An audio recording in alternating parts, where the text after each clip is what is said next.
Saudi আরবের আল কাহমা আসির অঞ্চলে বেআইনিভাবে মাছ ধরতে গিয়ে আটক হয়েছে এক বাংলাদেশি।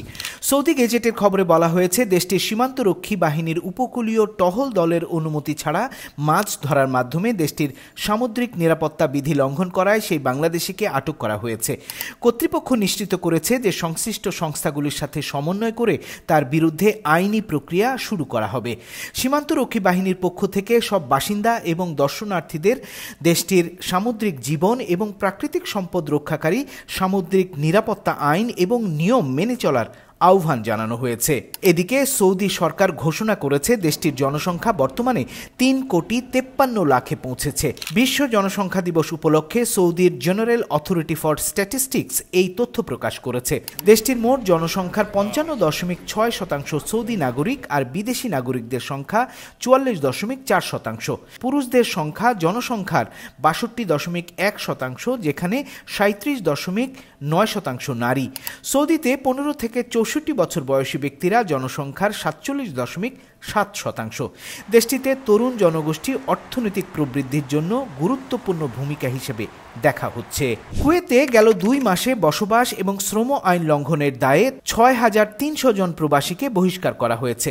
গালফ নিউজ তাদের এক প্রতিবেদনে লিখেছে, 2025 সালের মে এবং জুন মাসে আইন লঙ্ঘনকারীদের কুয়েত থেকে তাদের নিজ নিজ দেশে ফেরত পাঠিয়ে দেয়া হয়েছে। কুয়েত জুড়ে বর্তমানে অবৈধ বসবাসকারীদের শনাক্ত করে গ্রেফতার অভিযান চলছে। এসব বিদেশি কর্মীদের বিরুদ্ধে নানান অভিযোগে আগে থেকেই মামলা ছিল। যেসব কর্মীদের তাদের নিজ নিজ দেশে ফেরত পাঠিয়ে দেয়া হয়েছে তাদের প্রতি মানবিক এবং সদয় আচরণের নির্দেশ দিয়েছে কর্তৃপক্ষ। তবে এসব প্রবাসী কোন কোন দেশের তা উল্লেখ করা হয়নি রিপোর্টে। সেখানে বাংলাদেশি কর্মী আছেন কিনা তাও জানানো হয়নি। কুয়েতে বসবাস করছেন 4.5 লাখেরও বেশি বাংলাদেশি। সাম্প্রতিক মাসগুলোতে দেশটির স্বরাষ্ট্র মন্ত্রণালয় শ্রমবাজার নিয়ন্ত্রণ এবং অভিবাসন আইন জোরদার করার প্রেক্ষিতে গ্রেফতার অভিযান জোরদার করছে। সংযুক্ত আরব আমিরাতে সরকারি স্কুলে পড়ুয়া প্রবাসীদের সন্তানদের জন্য টিউশন ফি দেওয়ার প্রতিশ্রুতি বাধ্যতামূলক করেছে। প্রতিশ্রুতিতে প্রতি শিক্ষার্থীর জন্য বার্ষিক টিউশন ফিস 6,000 দিরহাম ঠিক করা হয়েছে। এই পদক্ষেপের লক্ষ্য আর্থিক প্রতিশ্রুতি জোরদার করা এবং শিক্ষার্থীদের শিক্ষাগত পরিষেবার ধারাবাহিকতা নিশ্চিত করা। এই ফি না দিলে একাডেমিক ট্রান্সক্রিপ্ট, ফলাফল আটকে রাখা, শিক্ষার্থীকে পরবর্তী শ্রেণীতে অগ্রসর হতে বাধা দেয়া, স্থানান্তর আটকে দেয়া, প্রত্যাহার প্রক্রিয়া স্থগিত করা বা প্রশংসাপত্র না দেওয়ার মতো বিষয় সামনে চলে আসতে পারে। প্রবাসী শিক্ষার্থীদের অভিভাবকদের 2025-26 শিক্ষাবর্ষের জন্য টিউশন ফি দিতে হবে। একবারে পুরো ফি অথবা 3 কিস্তিতেও পরিশোধ করার বিধান রাখা হয়েছে।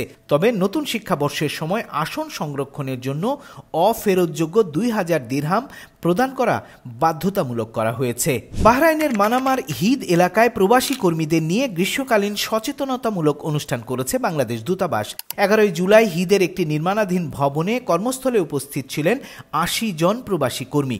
আগত বাংলাদেশি কর্মীদের স্বাস্থ্য সুরক্ষার দিকে সচেতন থাকার নির্দেশনা দেওয়া হয়েছে। স্বাস্থ্যের প্রতি যত্নবান থাকার আহ্বান জানিয়ে দূতাবাসের কর্মকর্তারা বলেন, গ্রীষ্মের এই সময়ে পর্যাপ্ত পানি পান করা, দুপুরে প্রখর রোদের নিচে না কাজ করা গুরুত্বপূর্ণ।